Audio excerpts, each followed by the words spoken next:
Hello, everyone. Thanks for coming out. I'm excited to walk through this presentation with you all today.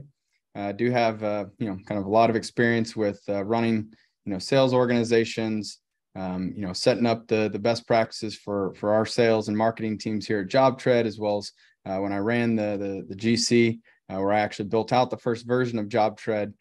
So yeah, this is very near and dear to my heart. I'm very passionate about sales. And excited to talk about how you can improve your sales process as well.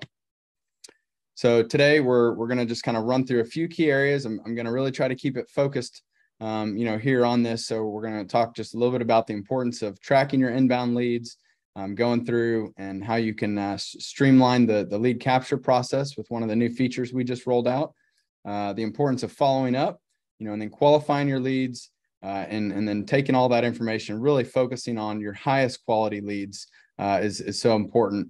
And then, quickly turning around those pricing and proposals that are, professional for your customers to be able to make the decisions. And then ultimately kind of looking at, how you can analyze that past performance data to really continually refine your target customer and your target jobs. So getting in here. So again, tracking the lead source is so important. You could have leads coming in from, all sorts of different avenues, whether you're using your website and writing blog content, the whole SEO and the benefits of that are tremendous. And so you're able to get leads from a lot of different places. And so it's important that, you always ask the leads, hey, how did you find out about us? Did they see one of your ads? Did they hear about you on social media? Was it a customer that referred them? Often referrals can be your absolute best, highest quality leads because it's someone who you've already done work for usually. And, they may have already spoken highly of you. And obviously that they know that this potential person could be a great fit. Maybe you're doing cold calling, kind of outbound prospecting that could have been something that brought someone in, door knocking, the canvassing, or even just like leveraging reviews and review websites. Maybe someone, again, kind of searching online and found some reviews from your other customers. There's a whole host of different ways, that we want to generate leads and drive them to your business. And so in order for you to really understand what's the most effective, use of your capital, I mean, especially for paid sources like advertising, you really want to make sure that you're tracking that. If you find that, your website and SEO is starting to work really well for you, then, again, maybe you put more focus and effort on trying to generate more blog posts and more content that can position you as a thought leader. But if you don't track where your leads are coming from, then how are you supposed to know what is working and what's not? For example, for us here at JobTread, like, we were running ads and, found that a lot of those, the leads that came in from the ads weren't, as great of, kind of leads for us as people that we met out at conferences or, referrals from other leads, and so that's where, or from other customers. And so that's why, we really started allocating more of our efforts to, the conferencing and to the other efforts and less towards advertising. And so it takes tracking that to really truly understand what's working and what's not. And so I just, really want to reiterate the importance of that. Now, at the end of the day, I think it's always important to try to, evangelize your existing customers. Referrals and reviews are some of the most powerful ways that you can find new customers. And so, I always tell people at the end of every job, try to, if you can, capture a video from that customer, get them to agree to kind of give you that video testimonial, to post reviews online, asking for that will really build up a great arsenal of content that you can use to really try to bring in more customers. And all of that's free. It's totally free. Like, you're not having to pay for it. You've done a great job. And so you might as well really try to put the icing on the cake there with capturing those referrals and testimonials and references. So highly recommend that. But once we've got our leads coming in, it's really important that, you can actually enter that data, get that data into your CRM so that you can track all of this information. And this is where, and I'm really excited about this new feature, the JobTread web forms that we just rolled out. This is going to give you the ability to embed a lead capture form directly on your website. Or if you don't want to use, if you don't have kind of a website or webmaster and you just want to use our hosted version of that form, you can do that as well. We've given you both options, but it's so important that you make it as easy as possible to collect the right information and just have it automatically created directly in your CRM.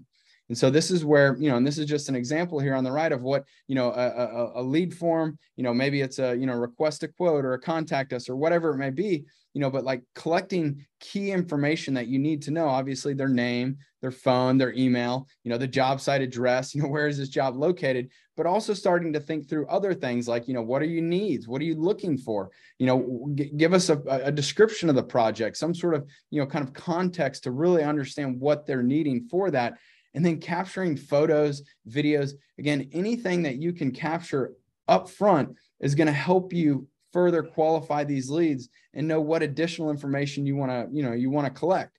I'll go ahead and also say though, that you want to be careful that you don't try to collect too much information on these lead capture forms, because the more fields you add, it's statistically shown to reduce the number of people that will actually convert and fill out that form. So, you want to find the right balance, but collecting this and just having it automatically created directly into your CRM is just such a huge benefit. One of my favorite features as well with JobTread and leveraging Zapier is that you can actually automatically have all of the contacts that get created, from these forms automatically get created in your Google contacts or your Outlook contacts, so that it'll show up right on your cell phone, so that you can very quickly just instantly call them without having to, look up their number and type it into your phone. You can just have that sync straight to your phone, which is just so helpful. Again, automating and streamlining this entire process can be a really nice enhancement to collecting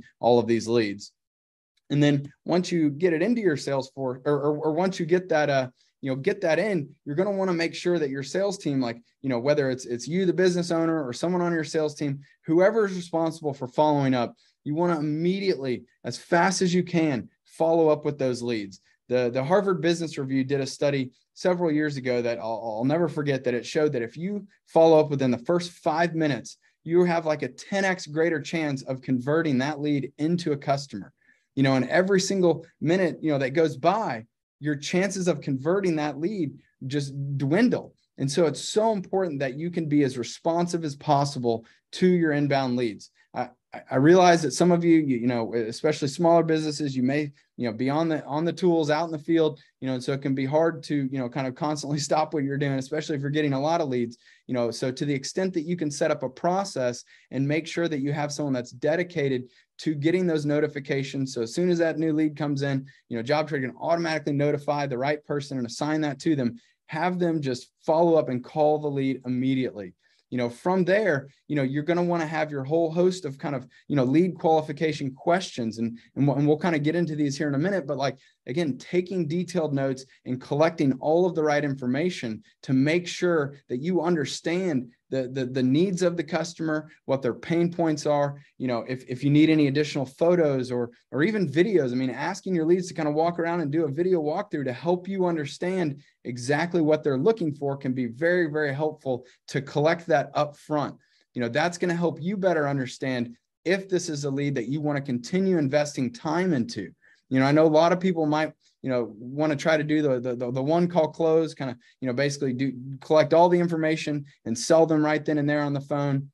That works for some people. It really depends on kind of your style, your strategy, the types of jobs you're doing. If you are going to, go on site, then, obviously by the end of that first call, you want to set that appointment to go out there. And so it's just really important though, that like you're collecting all of the right information and you're trying to do the best job that you can to understand, is this a high quality lead? Is this someone that's worthy of you investing additional time into? Because whether you go out on site or not, if you're going to put together a full proposal for them, that's going to take time. Everything that you do from that point on, you want to make sure it's for a well-qualified lead that has a good potential to become a customer, and the type of the job is going to actually be a good fit for your company, and you're going to be able to make a profit margin. Now, sometimes you might determine that it's not a good fit, and you can just go ahead and mark that lead as, closed lost and kind of move them out of the way. And I think it's really important though that you're keeping track of the reasons why you're losing deals, whether it's, it wasn't a qualified lead or just a bad fit, or, if they don't have the budget, or if the pricing, or, they didn't like your design, or whatever it may be. It's important that you also keep track of the reasons why you're not winning deals, because that's going to help you to better refine your efforts. And again, maybe you find that a particular lead source is bringing in all that same type of customer that you don't want to work with, or maybe again, it's the certain type of job that you just don't seem to be winning at, or you're not competitive enough on pricing, or whatever it may be. If you don't track that information, then you're going to struggle to really kind of quantitatively define what's working and what's not working. So, it's important that you do that. And that's, really the benefit and the value of having a CRM where you can track all that. So when we dive in here to looking at the lead qualification, kind of just to give you some ideas on the types of information that you want to be collecting, the goal is to gain as much insight and as much knowledge about your prospect so that you can determine if it's a good fit and if you're going to be able to generate a profit. And, if you want to move forward. And so, I'd say probably first and foremost, is the lead within your location, within your service area? Like if a job is going to be several hours away and, you're going to have a lot of commuting for you, for your crews, for your subs, then, again, it might not be a good fit just immediately right out of the gate, because that's not your area. That's a very easy one to kind of define how far you're willing to go. Again, that's just kind of a very right out of the gate. You can kind of cut off a lot of the things that just you're not in a position, in a location to deliver on. And if you find that you're getting a lot of leads outside of your location, then again, you might want to start looking at, is there a source that's bringing in those leads that, is out of there? Like if you're running ads, perhaps you need to look at restricting, the geolocation and the targeting, even closer to the center point of where you're at. So yeah, that's huge. Now I think one of the number one things that I've seen, and this is just kind of over the years of managing sales organizations, is it's so important to focus on the right people. Make sure that you have all of the key stakeholders and decision makers involved in the process. If you spend all of your time talking to the husband and it's really the wife that is the decision maker, that controls the purse and all the money and will be the ultimate decision maker, then you've just spent a lot of time and you're going to have to duplicate those efforts to recommunicate with the decision maker, or you're going to have to rely on that initial person to communicate all of that, which again, it could, things can get lost in translation. The messages, just might not be as well received as if you were delivering that pitch to the decision maker. So first and foremost, again, make sure that you understand the decision-making process and, keep track of all of the people that are going to be involved in this, so that you can make sure that they're both available. They're both, on every call, or they're both, at the home when you go out there to do the job walk.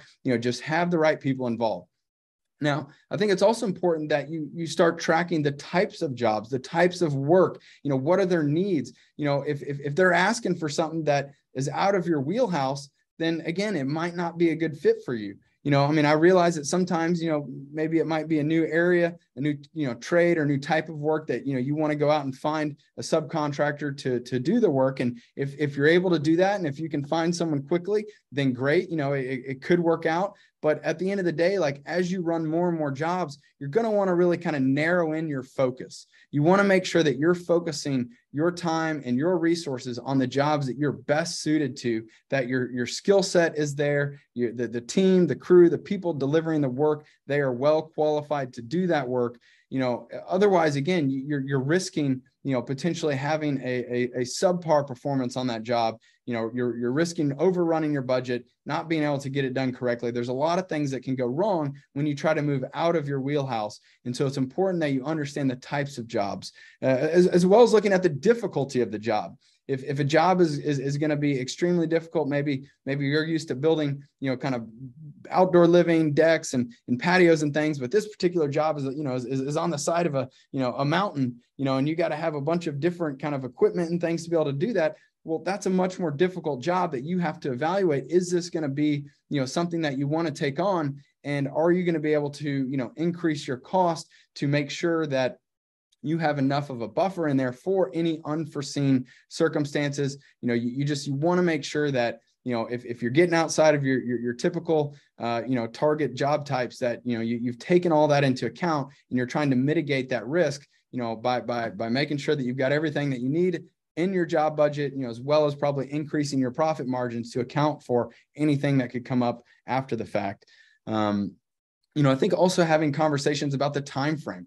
Are they looking to, make a decision immediately? Are they just sort of shopping around, kicking the tires? If you're looking to pick up work immediately, then you want to find and focus on the customers who are ready to make a decision or willing to pull out their checkbook. Now, if you're booking, 2-3 months out, well, then again, making sure that the time frame lines up, because if some people aren't actually, serious about this and they're just kind of, just gathering information, then it might not be worth you dropping what you're doing and going and spending an hour, to drive out there, do a job walk, kind of learn everything. You got to make sure that it's going to be worth your time and that they're ready to move forward, ready to make a decision.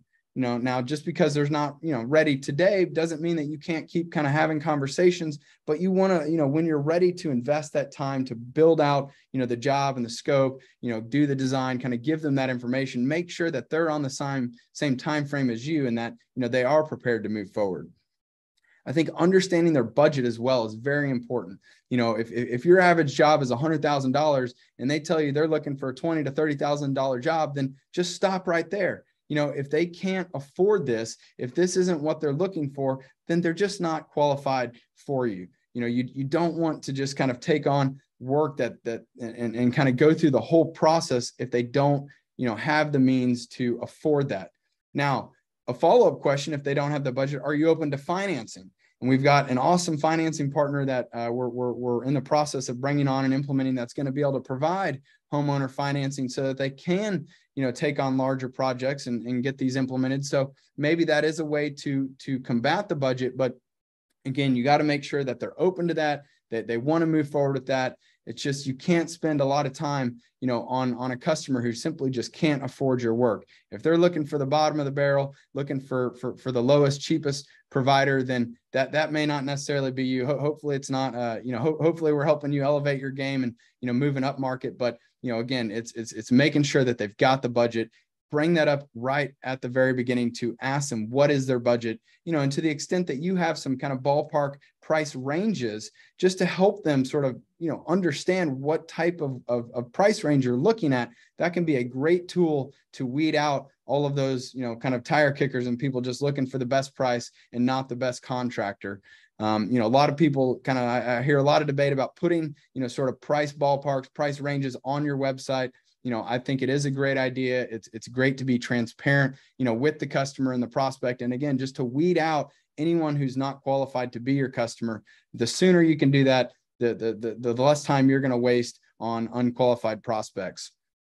One other kind of recent trick that someone kind of brought up was that they actually look at the property value of the home so that they know if someone's looking for, a $300,000 remodel, but their home's only worth $250,000, then obviously, this might not be a good fit. If they want to, build $100,000 deck, but the home value isn't there, then it's just, again, you want to make sure that you're talking to the people that can afford your work and can afford the projects. That's just kind of one way that you potentially, weed out anyone that isn't a good fit.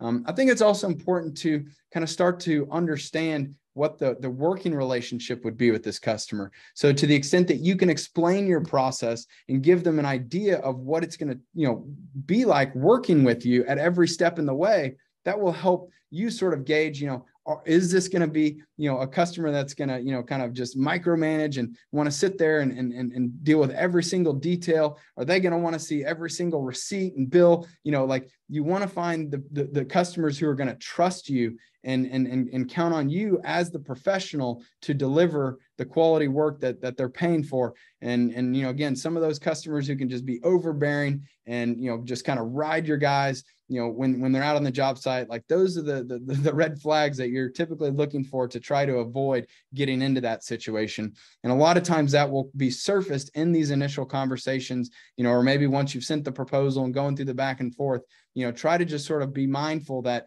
not every customer is a great customer that you want to take on, because at the end of the job, if you can't make them satisfied, then you're risking your reputation. And so it just might not be worth it to take on every single customer that comes in the door.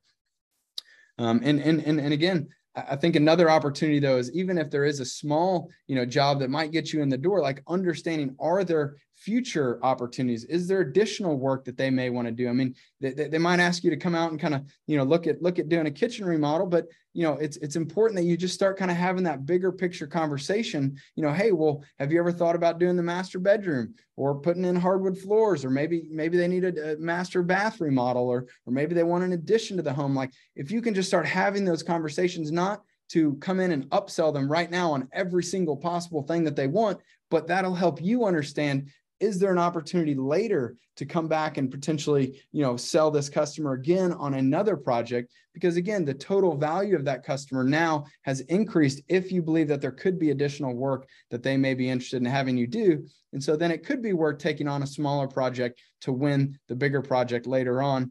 Those are things that kind of can just, again, starting to track that will help you then know when it's time to follow up with them to try to win the bigger job. You'll already know what they may be looking for. And then, when you call them back in 3, 6, 9 months, whatever it may be, they're going to be impressed that you remembered that there were some other needs that you're now interested in seeing if you can help solve for them. And lastly, rating your leads. So, it can be as simple as creating a 5-star rating. If you think they're a great fit, give them a 5-star. If there's think it's a pretty good fit, but you need to gather some more information, might need to kind of, flush out some more details, maybe they're a 3 or 4-star, but if you're thinking, this lead just doesn't sound like a good fit, you give them a 2-star, 1-star, if they're just totally not a good fit. This will help you not only, in the moment when you're trying to qualify them, and kind of winning the deal, but just in hindsight, when you want to come in and review, again, the quality of the leads that you got from a lead source, when you're looking at the types of jobs, the types of customers, understanding how you initially rated them will give you some more clues and some more insight, and gives you a way to quantify the value of these leads. And so it's something that, I think it's really easy to do. Again, you just, in job trade, you just create a custom field, called rating. And, it's just something that you have your guys collect over time. And so this will also help you understand and kind of look at your pipeline as where we get in the highest quality leads, and of those leads that came in, like how many of them, are we actually winning? I mean, if we're only winning our kind of 3 and 4 stars, well, why aren't we winning our 5 stars? Like, let's figure that out. What can we do to improve that? Is there something on our website? Can we provide more content? Can we have different discussions? Like, whatever it may be, you need to track this information to help you continually refine your process and who you're targeting and how you're winning those jobs.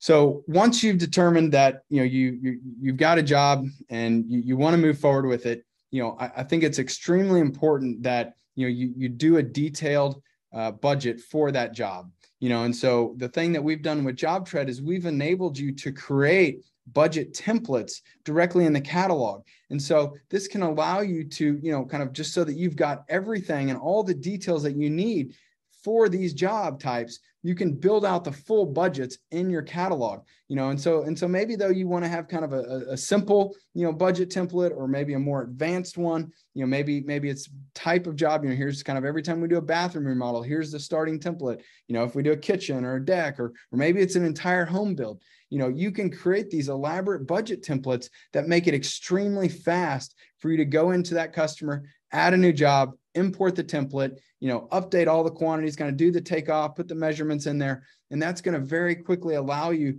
to generate a price, or if you have selections that we'll talk about here in a minute, even giving them a range so that you can help them understand, if you go with kind of the minimum cheapest options, this job will cost you X. But if you want to, upgrade some of the different options, make kind of, the premium selections, if you will, the job could cost you Y.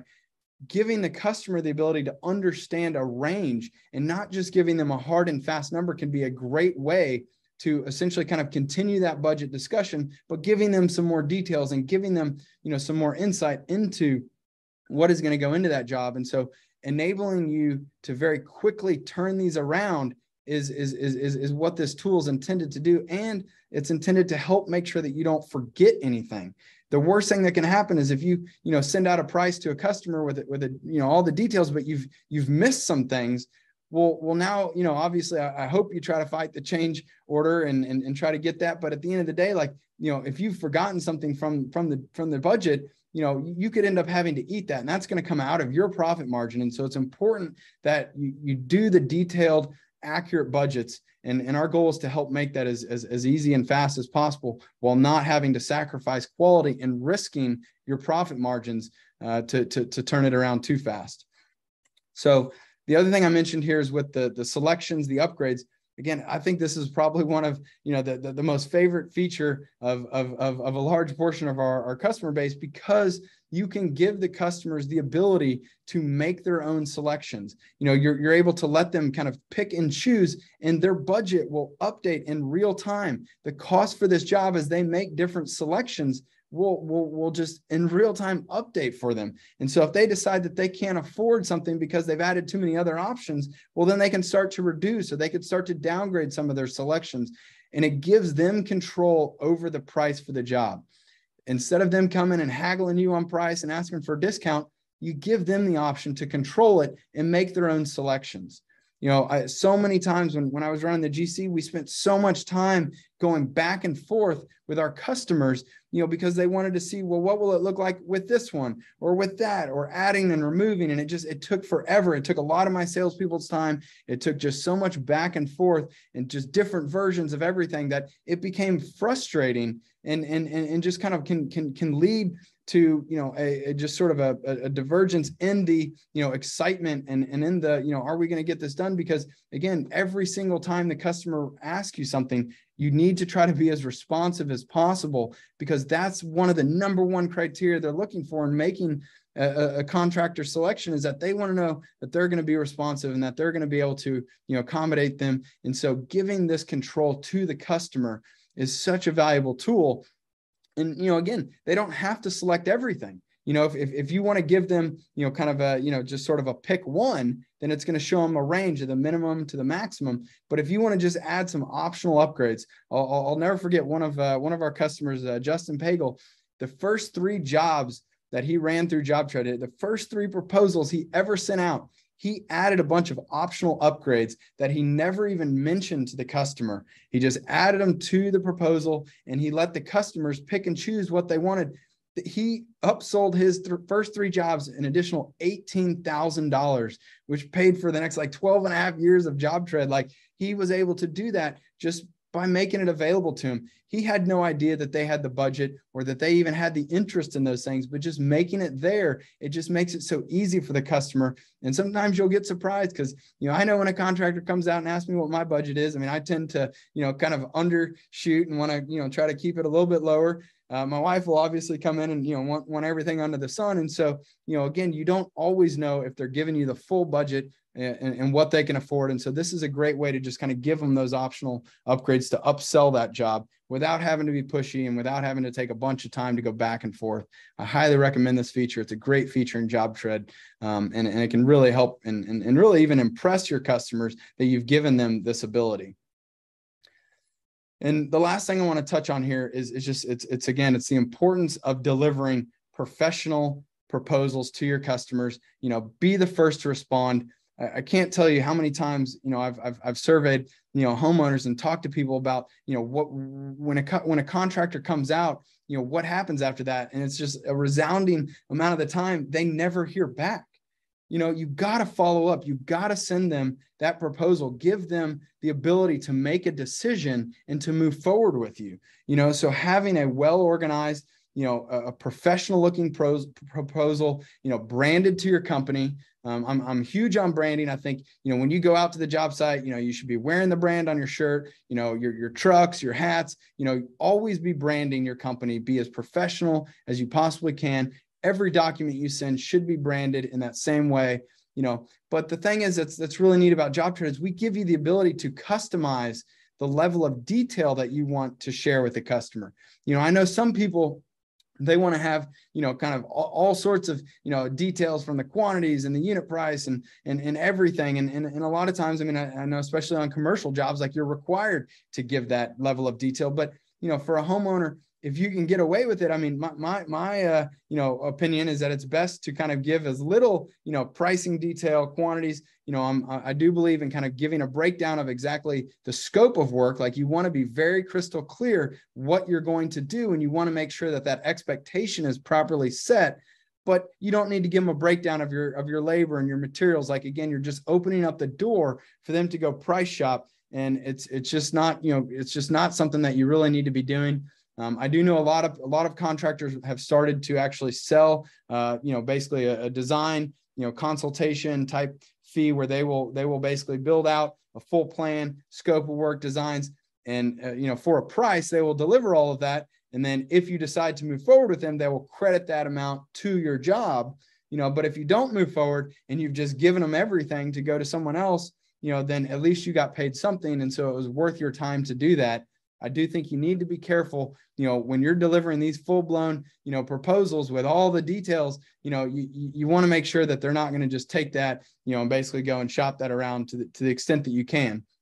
But it's awesome that with JobTread, you can control exactly how much detail you share. And so again, kind of whatever your style is, I suggest you kind of look at those different options. And then, again, putting those selections, those optional upgrades on there is huge, but giving the customer the ability to electronically sign these proposals, having all of your contract terms, conditions, everything, you've got to make it as easy as possible for people to make a decision and move forward. Once you want to win that job, you don't need to have to go out there and have them, physically, with ink sign something, or, ask you to send some follow-up document for them to sign. Get them to sign as fast as you can. I mean, a lot of people will take their iPads out, or, their tablets, and they do the takeoff and build out the budget and create the proposal right there on the spot, and just hand the device to them and let them sign right there on the device. It is a very easy way to try to capture and close that deal by letting them electronically sign these contracts. And then, again, it also gives the ability for them to have that back and forth communication when they have questions.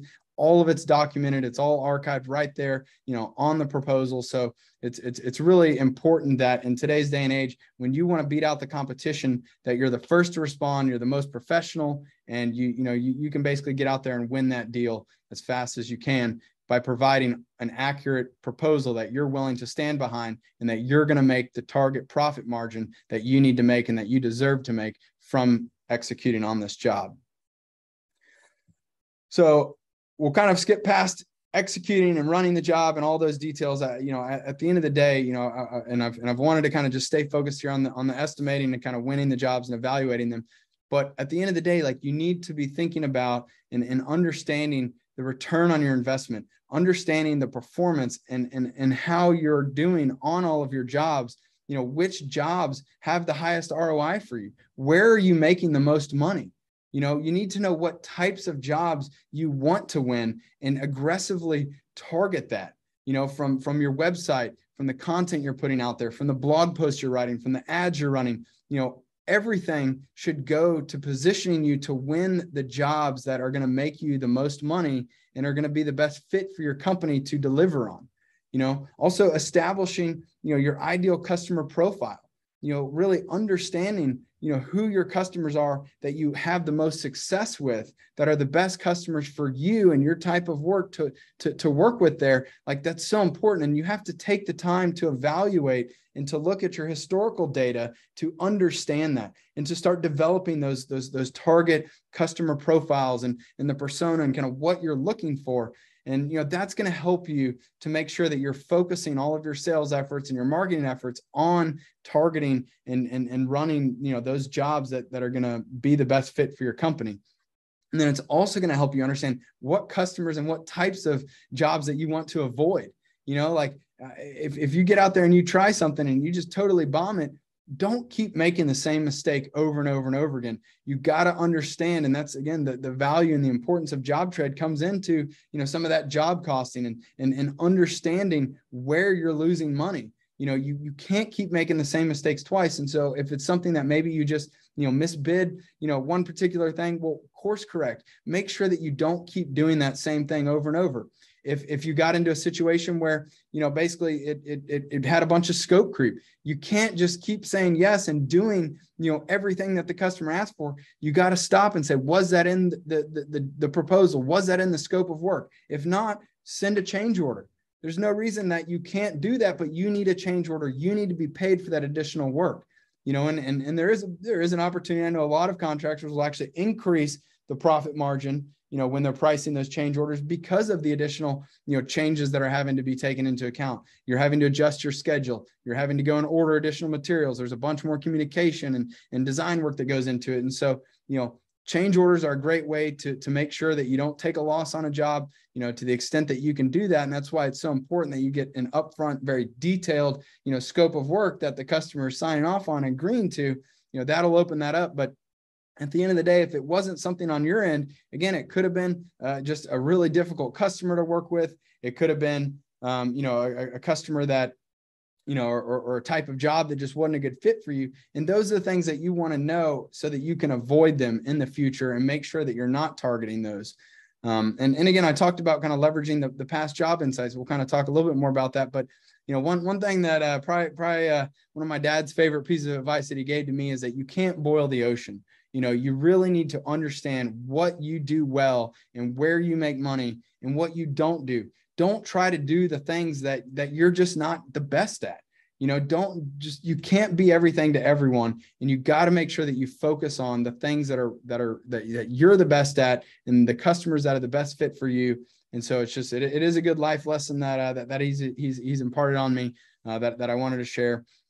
But kind of when we're looking at those past job performances, it's so important that you dedicate time, whether it's the end of every week, it's the end of every month, it's whatever it is. I believe in doing it sooner, so it's more timely and more fresh in your mind. But like, you got to take the time to sit down and understand how you performed on your jobs, and it's meeting with both the salesperson who sold the job, the project manager who ran it, maybe even the crews and the subs. Like, take that time to reflect on how did this job go? What was it sold inaccurately? Like, did the customer have totally different expectations?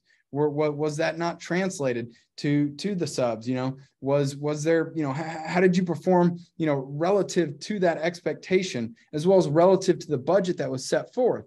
This is going to help you better understand, are you hitting your target profit margins? And if so, great. If not, why not? You got to drill in. You got to understand that so that you can make sure that you are making the changes to your process, updating your cost, figuring out whatever it is to make sure that you don't keep making the same mistakes. It's so important that you take the time to review that, and then again, comparing different types of jobs. Not all jobs are the same difficulty. Not all jobs, it's every job is, unique in some regards. And so hopefully, you're able to kind of start sort of seeing trends of where you're performing and where you're not, so that you can start to identify, is this something that we need to stop doing? Is this a customer we need to stop working with? And so taking that time to review that is huge.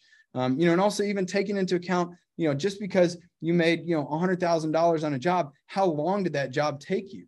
Duration does come into play here. If you can make, $100,000, but it takes you 2 or 3 years, then, that probably wasn't a good use of your time. If you can make, $20,000 or $10,000 or $5,000, whatever it may be in a short duration, well, then that's a good use of your time. And so like, it's, you really got to kind of take everything into context to understand what are the best jobs, what are the best customers. I hope that kind of some of this insight is going to help you kind of start really refining your thinking about it. It all starts with making sure that you're tracking the right information and then taking the time to review it so that you can make better decisions and continually improve, who you're targeting, the types of work you're targeting. Ultimately, it's going to help you build a more scalable and more profitable business, which is essentially our goal here at JobTread, is we want to help you do that.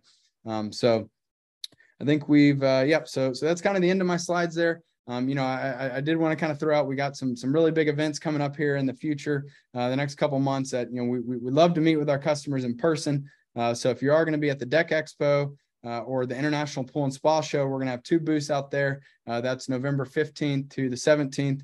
We're going to Hardscape actually next week. That's not on here. The International Builder Show is obviously a huge one at the end of January there. I'd love to meet with you in person. And then we've got JobTread Connect. So that's our inaugural user conference coming up here in January, where, all of our customers are invited to come in and, essentially have a 3-day workshop there with us. We'll go through ed sessions, topics, and we'll have kind of some activities, kind of in the evenings, do a little office tour here at JobTread. But, at the end of the day, we'd love to meet with you. If you can't get out and meet us in person, then, please do feel free to connect with us on our website. You can schedule a demo at any time. If you're not a current JobTread customer, if you are a current JobTread customer and want to, kind of talk more strategy, kind of follow up on any of this, definitely just reach out to your customer success manager. You can also feel free to reach out to me directly as well. I'm in our JobTread Pros Facebook group. You can pretty much find me online everywhere. But happy to connect and follow up on any of this. And hope it was a valuable session for you.